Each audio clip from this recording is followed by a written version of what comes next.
நேற்று இரவு ஜிஎஸ்டியில் நிறைய மாற்றங்கள் நடந்திருக்கு. அதில் நம்ம ஆட்டோமொபைல் இண்டஸ்ட்ரியில் என்ன நடந்திருக்குன்னு பார்க்கலாம். முதல்ல இருசக்கர வாகனங்கள் அப்படின்னு நம்ம பார்க்குறப்போ 350 சிசி கீழே உள்ள இருசக்கர வாகனங்களுக்கு 28% இருந்த ஜிஎஸ்டி 18% இருக்குது. அதே 350 சிசிக்கு மேலே உள்ள இருசக்கர வாகனங்களுக்கு 28% இருந்த ஜிஎஸ்டி ப்ளஸ் செஸ், அதாவது அது ஒரு 3%, 31% இருந்தால் 40% ஆயிருக்கு.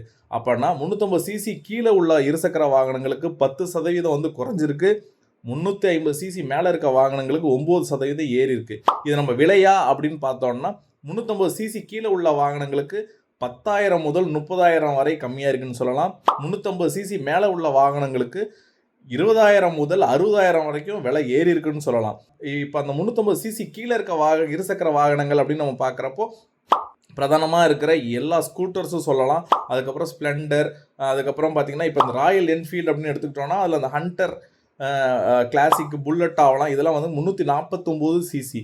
ஸோ இதில் கூட நமக்கு 10% கம்மியாக இருக்குது. இதே நீங்கள் வந்து 350 சிசி மேலே இருக்க அதே ராயல் என்ஃபீல்டில் இருக்கக்கூடிய ஹிமாலயன், பஜாஜ் பல்சரில் இருக்கக்கூடிய NS 400, KTMல இருக்கக்கூடிய 390, ஸோ இந்த வாகனங்களுக்கு வந்து 9% கூடியிருக்கு. அதாவது 30,000 முதல் 60,000 வரை விலையேற்றம் நடந்திருக்குன்னு சொல்லலாம்.